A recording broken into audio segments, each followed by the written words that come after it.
Just been walking around the boundary on the land. There the guys going down the trail. This side doesn't belong to us and this side does. Look at all these beautiful mature trees. So much life here already, many different sorts of crops already here. And in the distance these beautiful big rock formations which we're walking towards. We're going to find out if they're in our territory or not. So this, what we're standing on now, this could be somewhere here, this could be the dam. And it's nice because it's narrower, so you have to build less dam. So if we raise this bit a little bit, maybe use some materials up from there, we get more comfortable. What about this? This still goes up here, doesn't it? Yeah, it goes up. This land, so maybe we even want to check it a bit higher.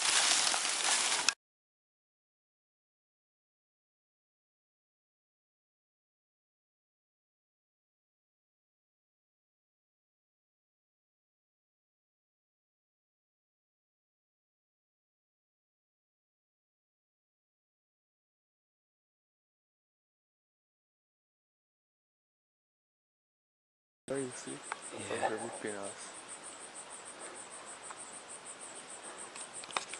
It's on the neighbour's land.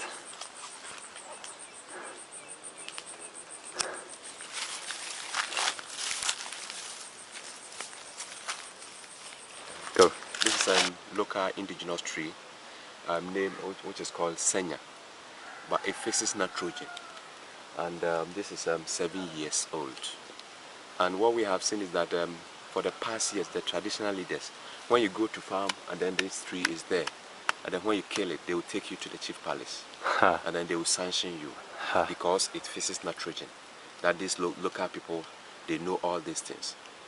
So it's a very good tree, and then you can also use the bark, has some nice scent that maybe you can use it to, maybe like essential oil or something like that. Do you think that this might be a good timber tree as well? Yes, this is a good timber tree. So we could grow these as part of the forestry. Yes. There'll be nitrogen fixing. Yes. And there'll be a very quick timber crop. Very quick timber crop. Yeah. Wow. Yeah. Look how huge this is. In England, if this was an oak tree, this would be 200, 300 years old. Okay. And it's 7 years old here. Yeah, it's 7 years old. It's incredible. Yes. Wow. Okay.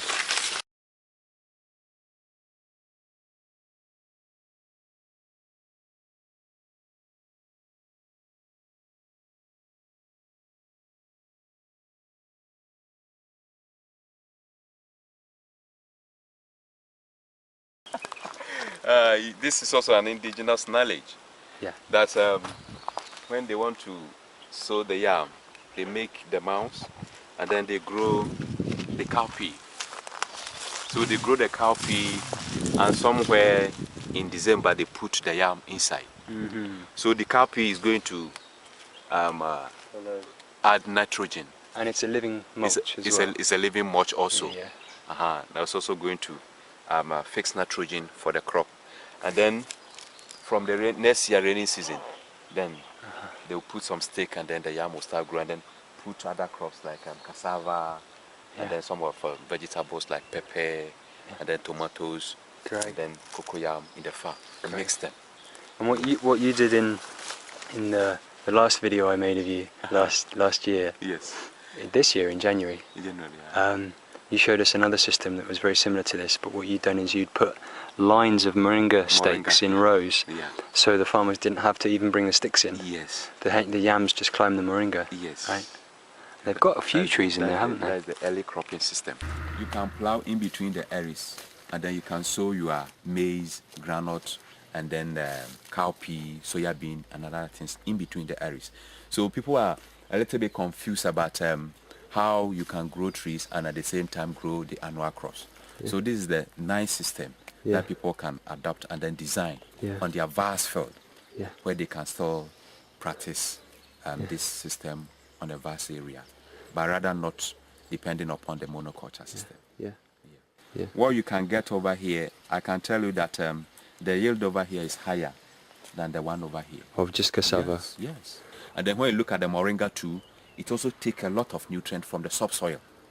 It takes the nutrient and then brings the nutrient from the subsoil back into the topsoil. So that when you cut the branches and then you put it on the soil, it brings the nutrient in the subsoil to the topsoil again. Yeah. So it means you are utilizing all the nutrients. Yeah. So it's like you know, that place is a bit far from here, and then as we are also going to own this land, we will demonstrate some early cropping system, and then these farmers also learn from it. This is your neighbors? Yes, that is our neighbors. So it doesn't mean that they have to always carry the sticks from far away. So they'll be having the living fence, the living sticks, and then they cut, and then it will grow back, and they use the moringa leaves also for another purposes. Yeah, fantastic. People see it working and they think, oh yeah, why didn't I think of that? Yeah, that is it.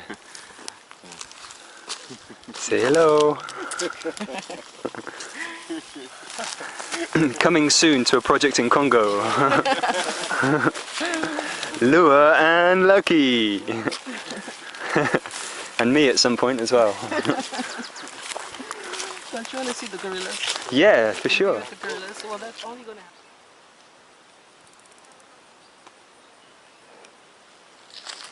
So this is in the bottom section of the land. And are there 3 families living here, Paul? Or 2? There are 2. 2 families are living in 2 separate locations on the land. And because Paul's bought it, if he wants to, he can kick them off, but we're not going to. We're going to let them stay here and they can work with us. And this is where they farm their food at the moment. We've got banana and plantain. Here's some maize. And then there's cassava and sorghum.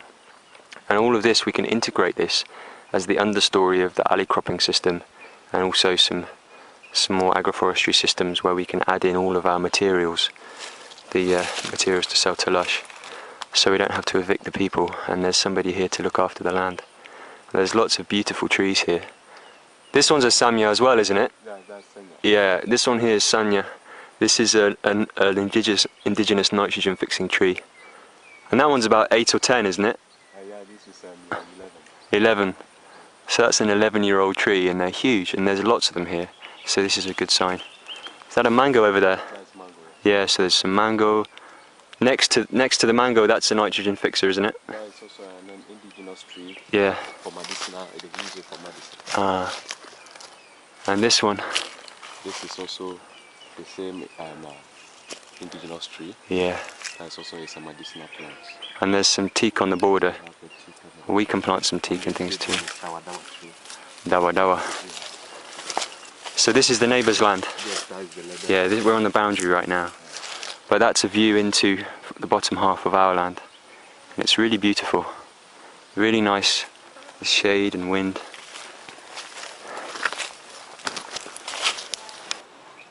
So here we are around the side of Paul's house. That's some compost pile. And he's got lots of these moringa trees growing here. These are amazing nitrogen fixing trees. And we use the leaves in soup. We crush them and make a juice, and that goes in the soap. And these trees here, they're so fast growing. This is planted from a stick. We just stab a stick in the ground. That's just a couple of months old, and it's already taller than me. And here's one this one's maybe about 7 months old. They get really big really fast. No, maybe that's more, maybe that's about a year. And growing up it is black pepper. Here we've got starting to fruit. So the moringa tree gives the pepper something to climb, but because the moringa tree is also a nitrogen fixing tree, it makes the pepper grow faster, and it also makes it come into fruit sooner than is usual. If you read in the kind of agricultural literature, it says black pepper you probably won't get good crop really until the 3rd year, but that's often because they're growing black pepper on big posts that they've shoved into the ground in a monoculture in rows, dole. So we can speed the process up and get a crop sooner. And we would do something similar with vanilla as well, except what we would probably do with the case of vanilla is we'd have some taller canopy trees above, maybe tall canopy trees and then cocoa trees, taller again, and then these underneath to give the vanilla a nice, moist, humid climate. And again, lots of nitrogen food. So I think we could do some really interesting systems, and then this still leaves lots of room underneath for other herbs and plants. So you see in here he's got lots of food, and they don't really spend much time working on this because this is just the side of their house. So he just comes here and shoves a few. This is yam, there's cassava, there's another moringa tree, some bananas, banana, so the pineapple down there. There's room for other things underneath. So what do we have here? Here we have black pepper, climbing moringa tree. I know black pepper can form a very good gild. It's like when you plant it with a nitrogen fixing tree, it can climb it, and then the nitrogen fixing tree can also be giving it a lot of nutrients so that it can grow. So this is just around 1.5 years, but we have some fruit on it. There are fruit on it, but you can propagate by seed and also by the cutting. It continues spreading, so it's like when you look at the ground, we have all this place. This and the vines are even climbing, going to the wall, and then also to the golden there. They're climbing up your house as well, aren't they? It's climbing the house. It's climbing the house. And is that because it's supercharged with nitrogen? That is it. From the moringa? That is it, from the moringa. Yeah. So this is another design that we are trying, that we want to introduce some of our farmers who are growing moringa, so that there will be moringa and then black pepper, so that they can get black pepper and then also getting moringa also for their soap and cream, and also for their food supplement. Do you think we could do something similar with vanilla? Yes. I was thinking about that. Yes, we can do a similar thing. And yeah, yesterday you were showing me a very nice design, like maybe the moringa is the branch. You know, we have cut this branch. Yeah. We can allow this branch to come, and then the black pepper vines can still climb it. So it can make the harvesting very easier. From underneath. And then maybe this one also come. And then maybe it can spread the whole place. And then when the black pepper fruit is matured, you can just stand at maybe at your height and then be plucking them. Yeah. I was thinking as well, vanilla Okay. likes it a bit moist. Moist. Okay. So if we put moringa trees Okay. with vanilla, Okay. but we also had cocoa Cocoa, yes. and some overstory trees Overstory, yes. to keep the moisture in. Yes. That would be a nice one That as would be well, nice, wouldn't it? yes. Because a lot of your cocoa farmers have some big trees. big nitrogen fixing trees too. Yeah. Like the samnya. Yeah. The same. So I And think another indigenous trees. I'm going to try and get you some seed and Good. some cuttings of Good. vanilla. Good. So we are going to grow a lot of black pepper on the site that we have acquired. Good. Yeah. And then as you give us the material list, it seems there is black pepper that Lash is also ready to buy from us. Lush uses the oil, so Okay. we could do some tests of making our own oil. Good. And the nice one is with that, it's just the is the press. Okay. So it's nothing too complicated. Okay. But here it's also a medicinal medicine. The people use the seed for spices. Yes. And they also mix with some herbs. Yeah. Yes, and also the leaves. Mm-hmm. Yeah. And also, maybe if you have a sore throat, you can cut the root like this, and then you can start chewing, and then drinking swallowing the sap. The sap. So if you have a sore throat, it heals you. Yeah. And people can also cut the vines also into pieces in a pot, and then boil. If you have a sore throat, you can be drinking it. Can make a tea. It can make a tea. Yeah. Very nice. Yeah. Wow. Well, we just have the peppercorns dried. That is it. We buy in England. We just grind them on our food. That's all. Yes. We don't know about all the other ones. Yeah, that is it. Very nice, Paul. Yeah. So this is one of several crops we can start to That is it. stack into our systems. That is it. And you see, in front of the house, I Yeah. have also put some in Yeah. a small pot. Should we go and have a look? Yes. Yeah. Yes, yes. Okay. Let's go and look at that. Okay.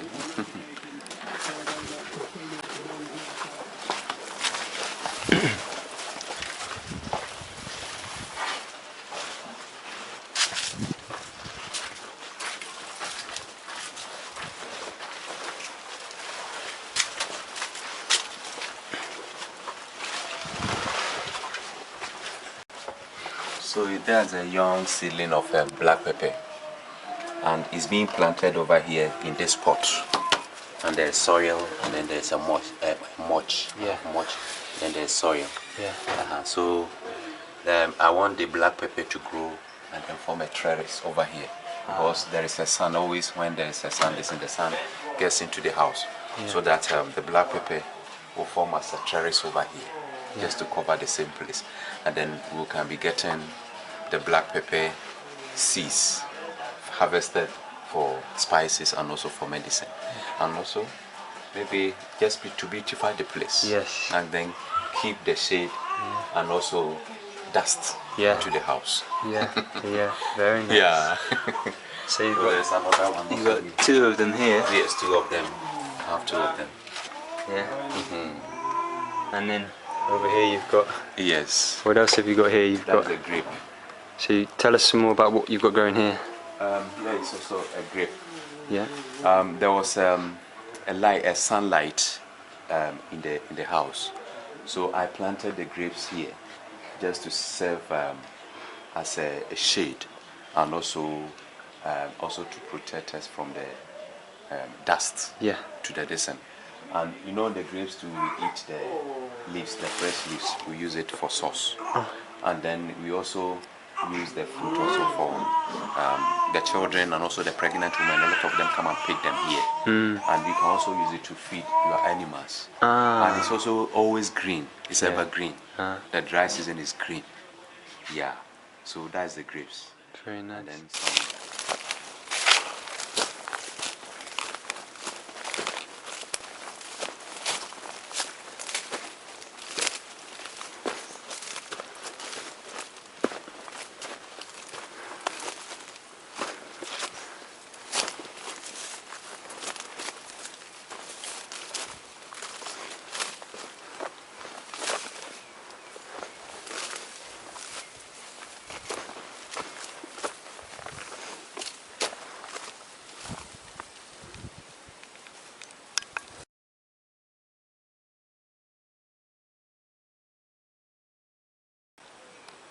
So here's the road, the entrance road from the top road, and it comes in from the main road that goes down there, and there's some water that comes in here. We can catch it and we can send it down here to the middle dams down there.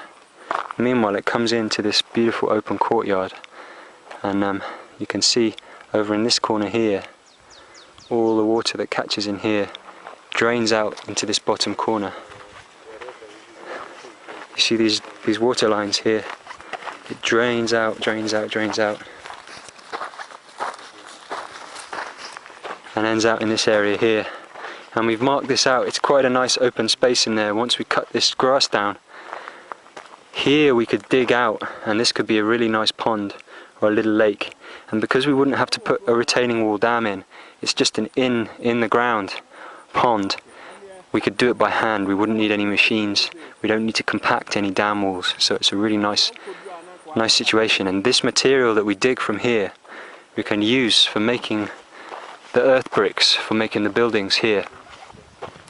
All this area here is good building soil, and the reason it's open is because the people who maintain the road used to come in here and dig the clay out to fix the road up. And they've done a great job of just preparing the site for us, basically opening it all out. And you can see the fall of the land here. There's a couple of spots where it catches water. What we do is we dig a ditch, a drainage ditch around the perimeter all the way around, and we'd connect up and send it into that dam. And we'd do the same on that side around here, and we'd either send that water over a wet crossing, a stone channel, into the trench down to the next dam, or we'd bring it around here where the guys are sitting into here, so we catch all the water here. In the middle here it slopes up a bit. If I come up here you can see we've got two kind of plateaus that we could build on. One's over here, and then there's another one here. There's a bit of a depression here, and so what we'd do is we'd take some of this ridge off here, and maybe we'd fill that in, or we'd use this ridge material for building, and we'd take that down a little bit. So this area here would level this off and drainage ditch on the perimeter. And this could be an area for a large building, maybe a 3 or 4 sided compound, you know, multifunctional space with shaded space in the middle. Or we could park in some shipping containers for immediate secure storage, use those as structures, and then in the space in between join them up with awnings, archways, which we can cover for shaded space. And if we have them kind of pointing in, fanning round, a nice central courtyard, we can grow trellis crops and get some shade up quick. Then we could step up here and have a raised bit here, and then this could be another area. Again, we're discussing at the moment whether this here will be the maybe the processing and storage area for the lush materials, and this here could be the teaching area and the multifunctional building for the Permaculture Institute.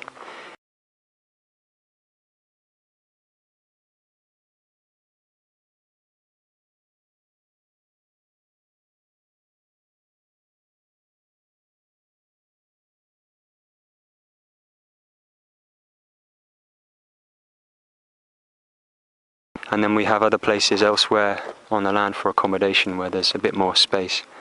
So these are the two main kind of infrastructure areas, and this is also where we'd focus our energy infrastructure, and we put our first water systems in. And we're going to look about maybe digging a well here somewhere as well. So raised site here, drainage around the back out, and then slightly lower site here, again drainage around to the dam there, and there's 1, 2, 3 terraced stepped paddies behind there, and a lip on the back of that wall. I'll take a video of that in a minute, and that water that comes in from the neighbour's forest will catch nicely in there and irrigate these down here. So there's some nice garden space back there that could also be used for tree nurseries. And any water we catch off the roofs of these buildings, we could, if they're high enough, which they will be, we could send it over the top of that bank and into those gardens. So we can catch our roof water, or at least half of it, and send it into our gardens and maybe some ponds back there. And then we've got high, middle, low, and then finally down into the dam here. So it's a bit of a beauty of a site. And everything else, everything else we'll look at later on around here is nice mature forest, so it's a good mix. This guy. So here we just found a nice little space, didn't we? Yes. For maybe another building. Yes. Maybe a little accommodation, or even possibly the kitchen. There's this nice open area with some metamorphic rock down there, where we can maybe build a structure here. And it's just on the edge of the main compound. So if we have the school, GPI there, and the processing centre, and then we come back in, and maybe here we have got some nice shade in the evening. Have a little structure here, right on top of the anthill. So, little video note to myself. That's the road out there, the main road, and we're standing on the top road. It comes in, goes around the corner, and just around the corner where the fan palm is our main building site. This is the uphill side, where Paul's cut in now. We've noticed there's a nice triangle area that comes in, and then also there's a big pile of topsoil just past where that dead tree is, and the grass waving on the horizon. Just over there is a big pile of topsoil, about 4 meters above the height of the compound where we're going to build the training centre. But then it drops, and in here, all of this in here looks like they've worked it with a bulldozer, and they've pushed up the soil all the way to the tree line at the back where you can see the big trees. Not this one, but the big trees along the back. I think there's a soil bank all the way along there. So it leaves us a nice wedge shape here, where we can, it's nice and flat, the soil is pretty compacted and lots of clay, so we're not building on good soil. We can cut the grass out and the underbrush and leave some of these young trees. And the crucial thing is, south is like that way. That's south. It's about 12 o'clock now, so you can see sun's kind of overhead. And that would mean that this point here would have quite a bit more shade. When it comes to the evening time, it's going to be obscured by that soil bank there. So evening and afternoon shade for the workers, and then I guess in the longer term it's going to be accommodation for visitors. So we might make the most of this area. We also looked in this area on this side up to the tree line, and again it's where they push the soil back with the bulldozer. There's a mound of topsoil, which is nice, but it receives the sun in its face all day and towards the second half of the day. So for evening shade and for shade after you've eaten your lunch, it's probably not so good in there, although there are some more mature trees. Here we've got like a 10-metre strip of forest on the step up before we get to the border, which also might be a nice place to, if you've got a house here, you can just have a couple of hammocks in the trees up there so you can get in. We'll go and take a look at it with Paul.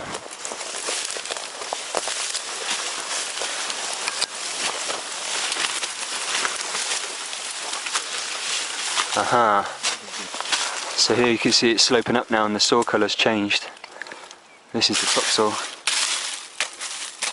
So this is nice. It's partly the regeneration, but it's also partly that this is just topsoil that they've pushed back with the bulldozer. Yes. And that bank carries on around. Probably following the boundary line. Yeah.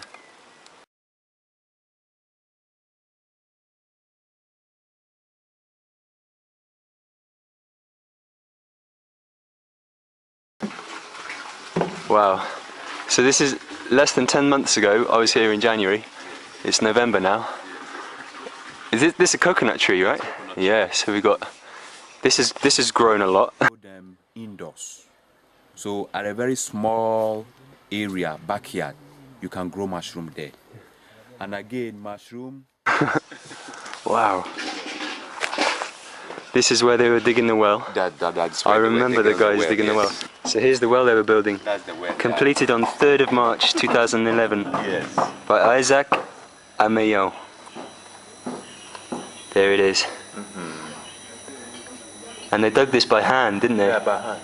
And I saw them doing it. Yeah. And now you've got a pump down there. Yes. Electric pump. Yeah. That's pumping up to this tank.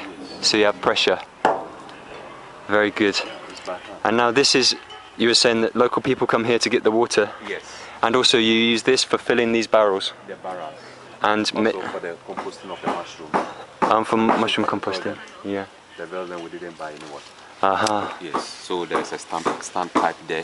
Yeah. So they connect water hose to the place, and then you get the water. That's the standpipe you were showing me. So Yes. everything. And there's also another one at the nursery site. So the water is being distributed from here to all the. Very clever. You got your water system. Yes. Wow, Paul. And all of this was like tiny little, tiny sticks That that had just been planted. Yes. Yes. So this is all shot up. Yes. Wow. All this place.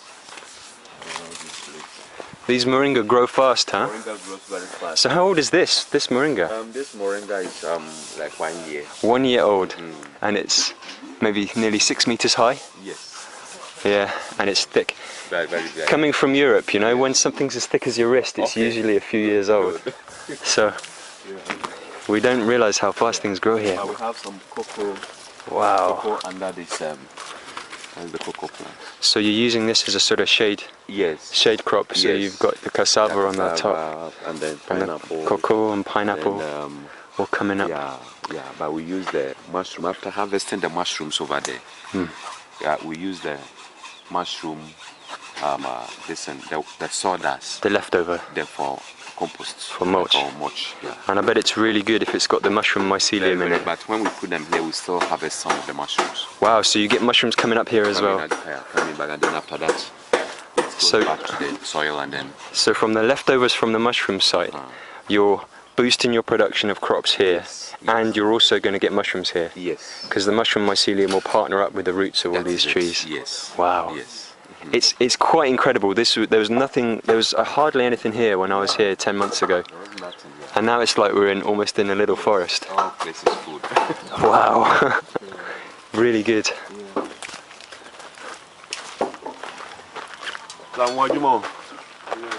Oh, hunter son.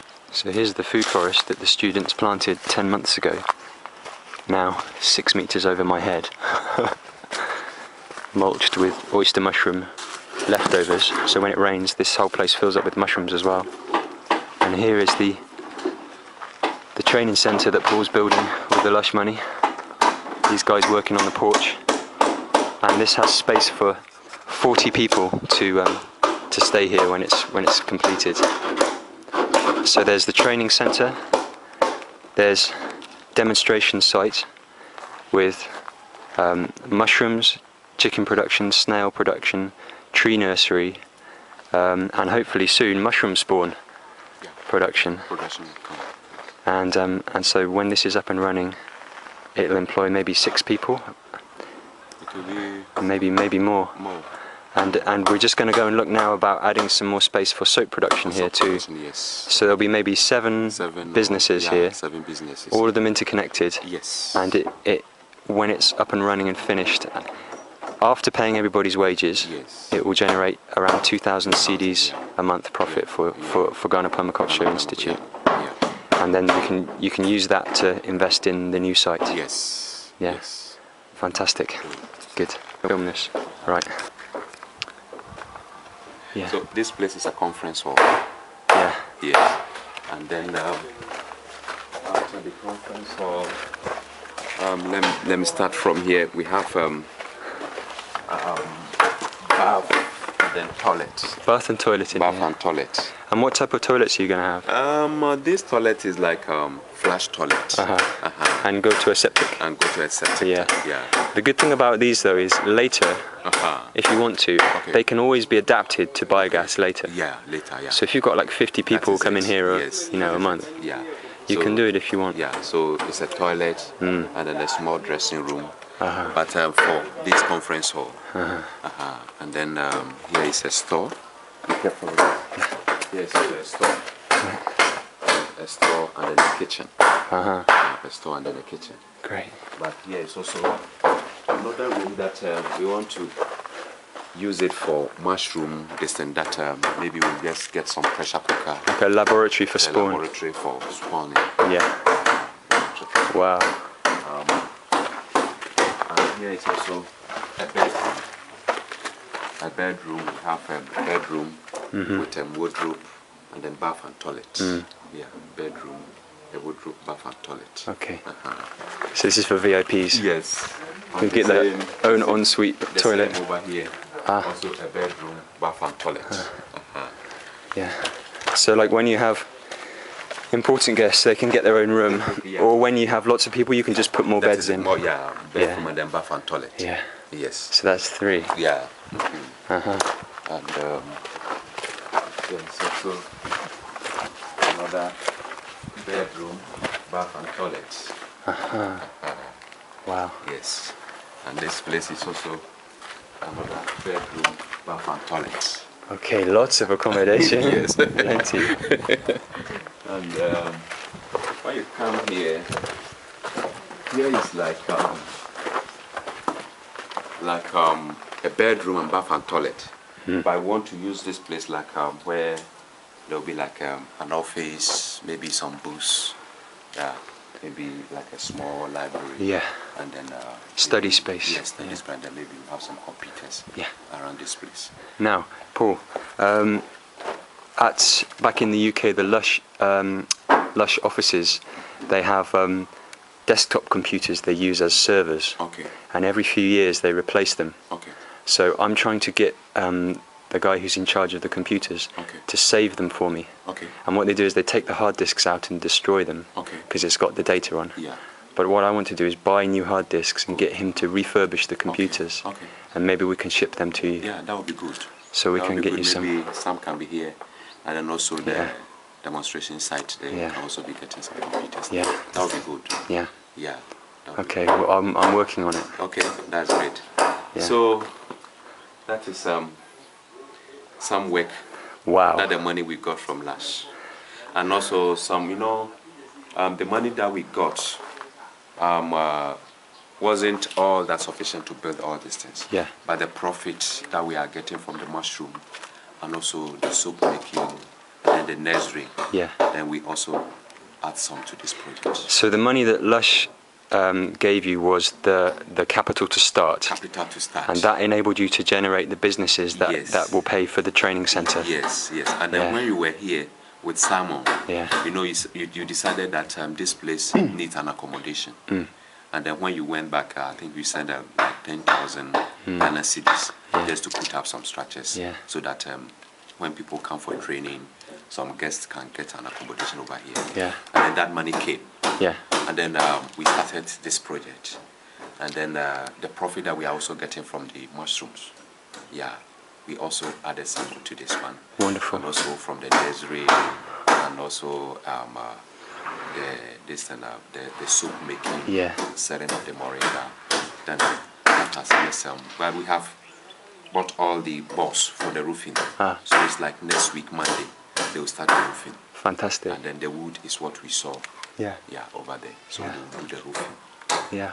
Wonderful, Paul. From there, when people come here, maybe they can just come here and then stay over here. Yeah. Rather than being at the hotel and the Yeah. other things. Yeah. Good work, Paul. Good. I'll bring Simon back here when it's finished. Wonderful. Yeah, we'll bring him Wonderful. back to see. So we thank you so much. You have done very good work. And then Lush, yeah. Well, I have to say we're very, very happy with you, Paul. I am. I know That's Simon will be. wonderful. Yeah. And it's such, for me, it's so good because I can take this as an example and I can Okay. show it to them. I Yeah. can say, look what we can do with small money Yes, if we yes, support the right yes, people. Yes. We support people like you who know how to Yes. how to do it. Yes, because what we should do is that, as I was just telling you, like when the money from outside the country comes, or maybe a funding support comes, people think it's just for maybe a Christmas gift. Free But it's money. not- yeah, it's not free money. Uh-huh. But it's money that we have to use that money to multiply, Yes. to get more income, Yeah. and then to run some projects. Yes. Yeah, so let's say when the money comes and I will say, oh, this money is a free money, we use it, and next time we are not getting. Yeah. That's a problem. But what I know is that when we finish maybe working on this building, when people come here and then they sleep after that, they can also pay something. Yeah. And then still we can generate more income. Yeah. That kitchen over there, we can maybe prepare some food, and then people will buy food from there. And then we can run a lot of programs for the communities, Yeah. so that the communities will benefit a lot. Those who are very far from this place can come and stay.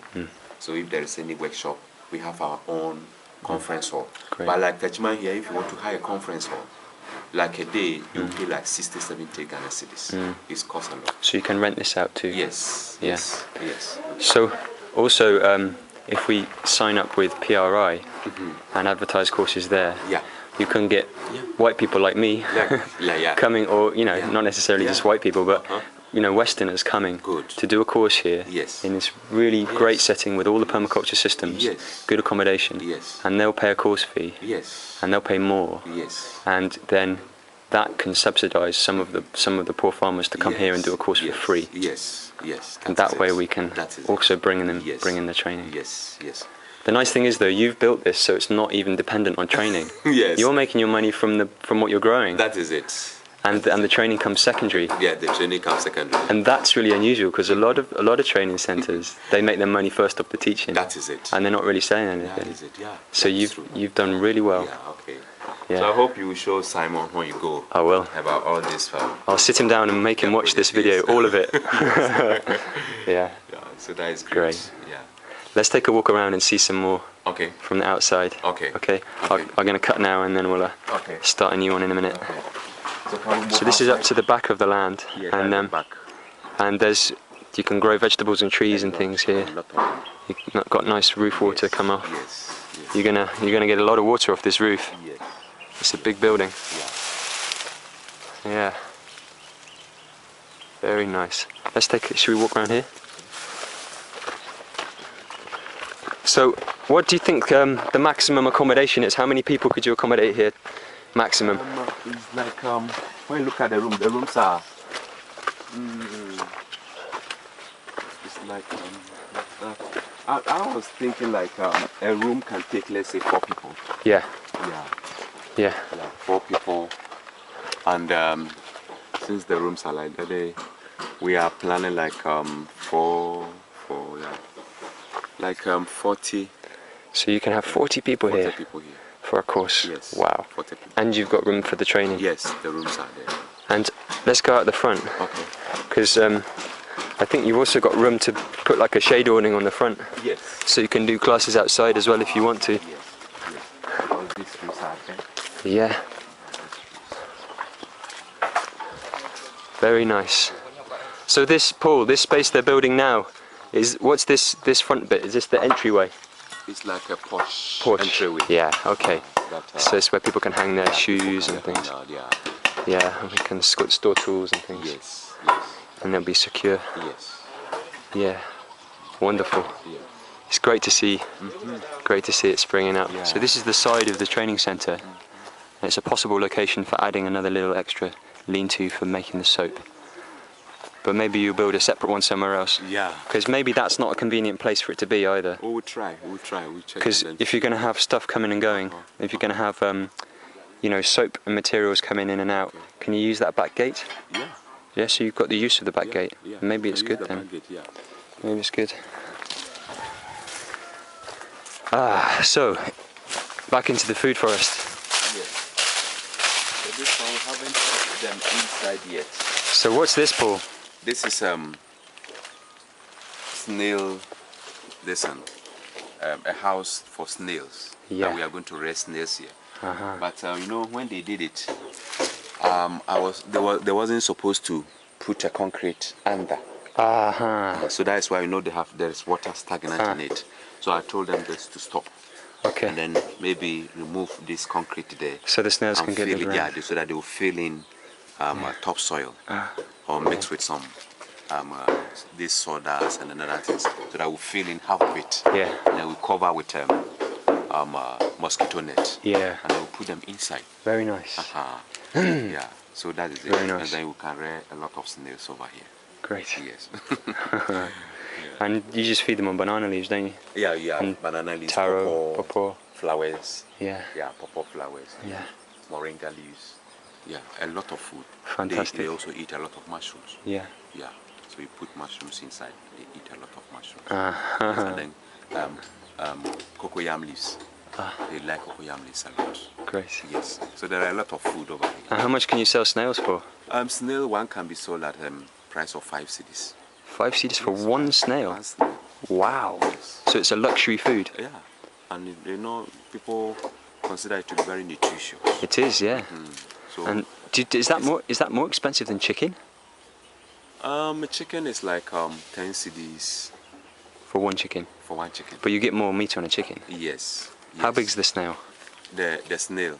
Yeah. The snail, the bigger one will be like this. Okay. So you definitely get more meat on a chicken? Yes. So more maybe meat. like 2 snails is the same price as one chicken? That is about, you know, when you look at the fat in the chicken, Yeah. but snail is not like that. There's no more fat in a snail. In a snail. Yeah. But the chicken, there is more fat. So people prefer to take a snail rather than this.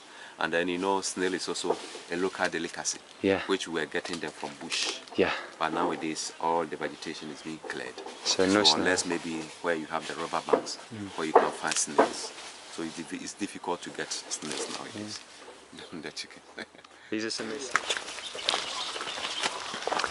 So this is where is the student garden that your students built? The student garden was here. Oh my God! Look at this.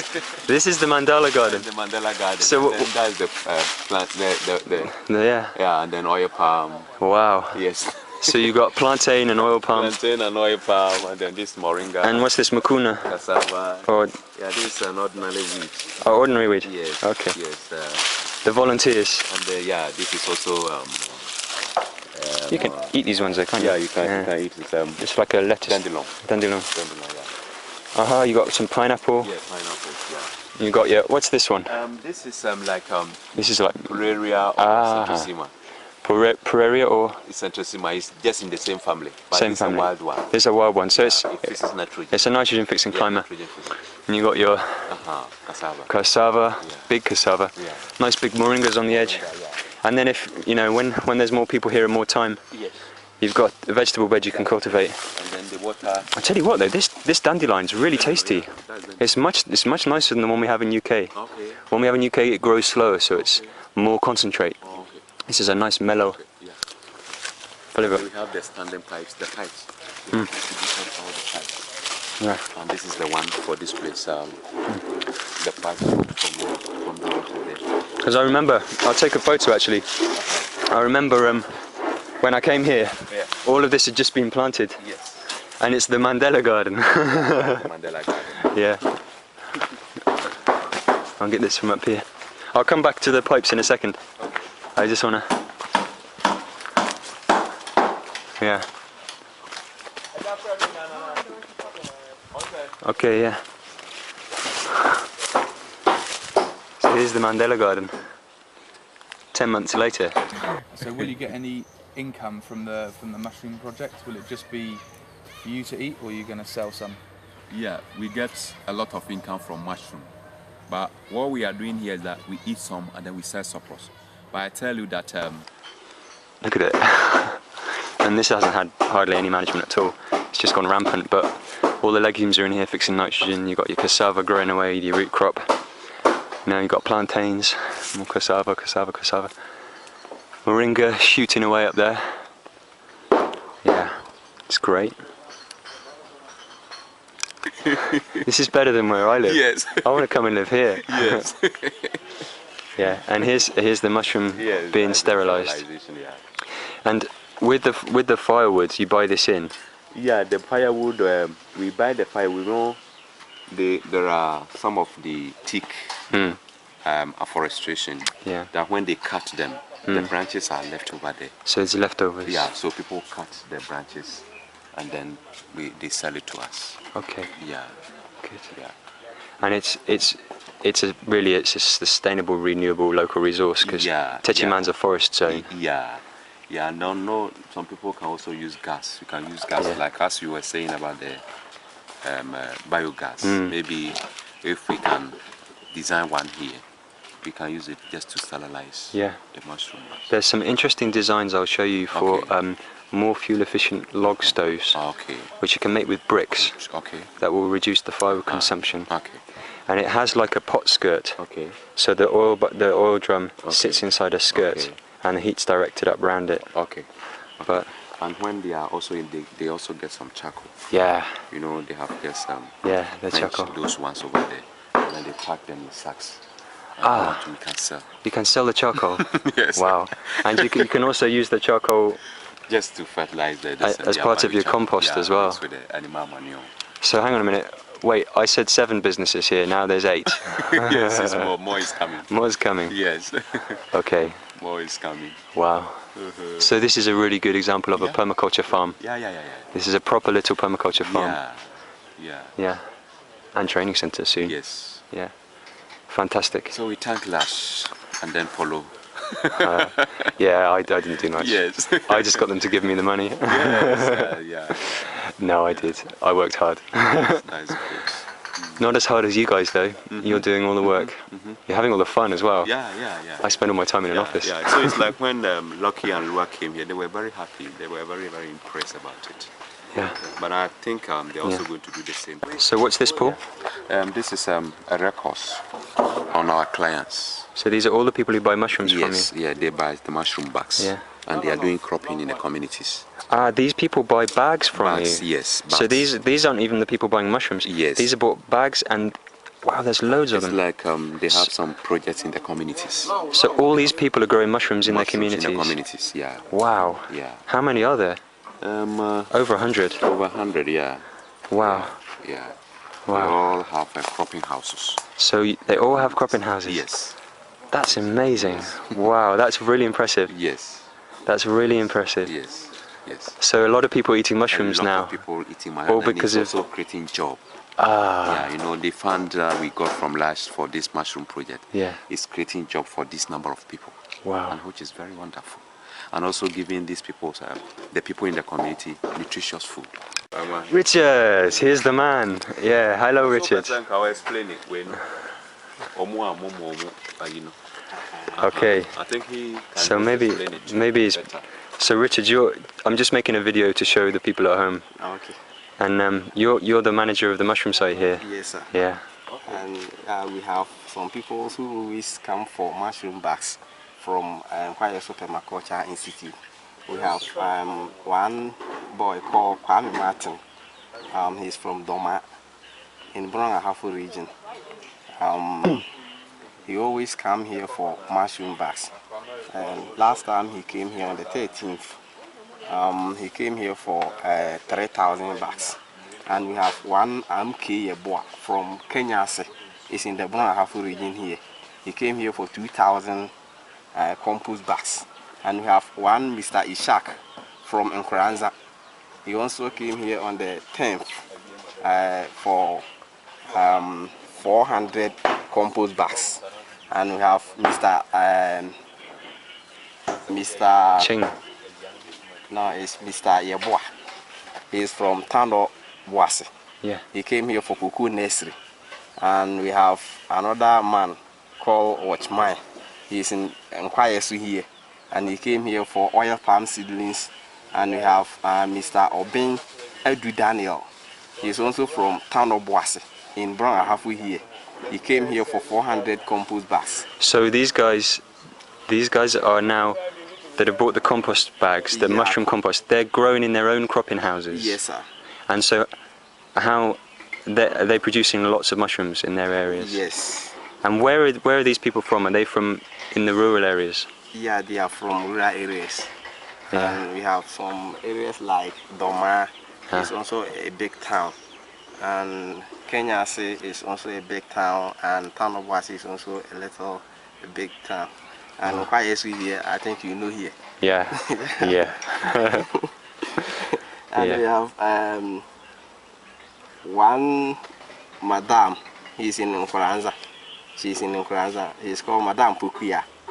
She's also he also came here for compost bags. This is 400. Wow. And we have our district elder in New Apostolic Church. He also came here for 600 seedlings of cuckoo seedlings. Yeah. Yeah. So you're doing good business. Yes. And we have Mr. Yao Boatin. He also came here for oil palm and citrus. Yeah. He's from Nkwayesu. And we have... Let me just ask you a question, Richard. Okay. Let me ask you a question. Okay. Paul just told me that you can get about 5 kilos of mushrooms out of one bag over its life. Yes. So if they've bought 1,000 bags, they're going to grow 5,000 kilos of mushrooms. Yes, sir. And sell them in their local community. Yes, sir. And how much can you sell 1 kilo of mushrooms for? 1 kilo of mushroom is 5 cedis. That's 5. Yeah. Yeah. So how much do you sell the bags for? 35 pesos. One Wow. bag. Okay, so they get a good deal. Yeah. Yeah, that's great. Fantastic. So a lot of people eating mushrooms now. Yes. This is great. Yeah. Because of the nutritional value. Yeah. Really good, Richard. Well done. Yeah, I was amazed when Paul showed me this. And there's over 100 people here, aren't there? Yes. These are all clients. And do these people come back regularly? Yes. Yeah. We have some people from Takwa. Yeah, that good minds people over there. They always came here for mushroom compost bags. And baby any good minds too. They always came here for compost bags. And we have one school, one university. Yeah. If you are going to Teshiman, you are left hand side there. Here is their resource center, and they always come here for intensive training. So you're even teaching people from Techiman University? Yes. Good, that's how it should be. Teach them something useful. Last time we got some people from Peace Corps. They are 25. I think Good. we have heard them. Yeah. They came here for mushroom training. Yeah. Good. We are still continuing to train more people. Well done. Yeah. Me and Paul yesterday we went to look at the land for the new centre. Okay. Yeah. And so today and tomorrow we're going to make a plan for the budget, for the finances. Okay. And so what I'm doing here today is just to make a little video so I can show everybody at Lush how well you've done Okay. with all of the last finances, how much you've multiplied it. Yeah. So we'll get some more funding to build Thank you. the Ghana Permaculture Institute. Okay, sir. And well done for all your hard work. Thank you. It's really good, really impressive. Thank you, sir. Yeah. Good. You see the whitish, this is the spawn. Okay, so there's spawn coming out here. You can It's just like see when it. you look at that stone there, it's on it whitish, this place. So this is the oyster mushrooms Oyster mushroom. puffing out their spawn. Yes. Spore, rather. Spore, yeah, spore. And what were you saying about the morning when you come? We want to get a small lab here that we can be producing our own spore. And then we won't buy any spore from Food Research Institute again. So you take this spawn Yes. and you inoculate it onto the grain, That is it today. sterilize the grain, Yeah. and you make your own grain spawn That is it. to inoculate your mushroom bags. That is it. And then you're totally independent. Yes, and also maybe we can also still help supporting some farmers. You can sell the Yeah. grain to them, To and them. they can have their own crop in That is house it, yeah. and do their own That sterilization. is it. So every farm could be growing mushrooms. Yes, yes. Yeah. That is it. Wonderful, Paul. So plenty mushrooms. This is great. The vegetarians at Lush will love this. Yeah, it's fantastic. They're such healthy mushrooms as well. They're really tasty. I've been eating these all week. Yeah, it's amazing. Look at this. And so I bet at some point when it rains, you're going to get mushrooms growing out of the building. Yes, Out of the roof and the. Yes. Every place will be mushrooms. Now we've been breathing them in. We'll probably Yeah, that is it. get them growing out of us. Yeah. So this is what when Lucky and Lua was here. I'm saying that when Lucky and Lua from South Africa, Koledama, Eco Village, when they came here, they said they are also producing mushrooms. But it's like this, they hang the bags on top like this. But they haven't seen any mushrooms coming from their bags. But when they came here, they saw that we have this slit there, and we have packed these mushrooms, and these mushrooms are producing. So what they are trying to do is that, like next year, there will be an ED course in South Africa.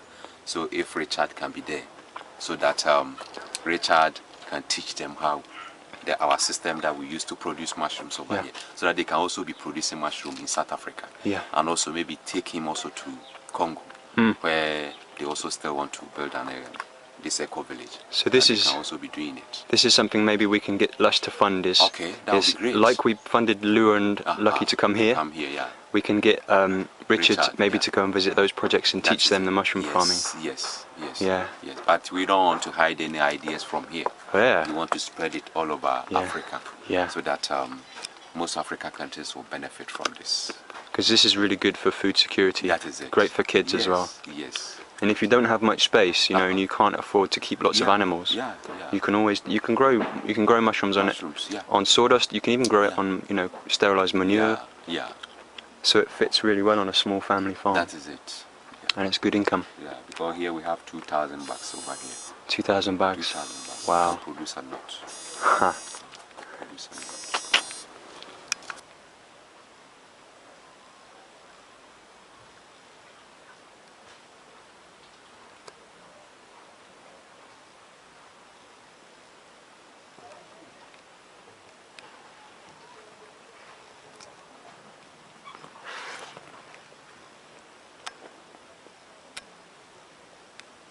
So from the spawning room, we send the compost bags to incubating room for 1 month or 6 weeks. After 6 weeks, the bag will become mature. Look at this one. We did it on the 2nd on November, and it's now up to the middle. You see the white Yeah, spawn running. Yeah, the spawn is now. And then this is coming. going to be colonized later. Yes, yes. So 1 month time, we can send this one to the cropping house. And this room, the capacity of this room can take about 12,000 bags. 12,000 compost bags. Yeah. So here the bags will be here for only 1 month. After that, then we send it to the cropping house, or some people who are from other areas, other towns, always came here for these bags. So here the bags will not be here for 1 month, 1 week, but at least 1 month time the whole thing will go, and we start produce another one to replace the one we sold. Yeah. And so many of these bags, probably even most of these bags, you won't have in your cropping house. You'll sell these to other people for their cropping houses in their communities. Yes. And Paul was telling me that one of the next plans here is to start making your own spawn. Yes. So that you one can, is very, very important. you can be a totally independent mushroom station. Yes. Sometimes we always order it from Accra. If you look at this, if you look at this sheet, it was only about 3 days ago, on the 16th November, I ordered spawn from Accra. The cost of the spawn is 290 Ghana cedis. Wow. 290 Ghana cedis. So if we make our own spawn here, I think it will help to reduce all this cost. And sometimes if they bring the spawn from Accra to this place, sometimes it contaminates. Yeah. So if contamination takes place and you use the contamination bags, contamination spawn to spawn these bags, you see that the whole thing will destroy. Yeah. So if we did it here, I think it will help us a lot. And some people can also come here and buy the spawn from here to their own farms, because we have trained a lot of people who are also doing their own, like what we are doing is here. So. Great. Well done. Thank you, sir. Yeah, so we can see more and more of this mushroom growing, spreading across Ghana. This is called mycelium, or spawn. This is the seed of the mushroom. Sometimes if you want to use the seeds to inoculate the bags, this is what we normally do. This one is disinfectant. Yeah. Like alcohol. Yeah, alcohol or Dettol. Yeah.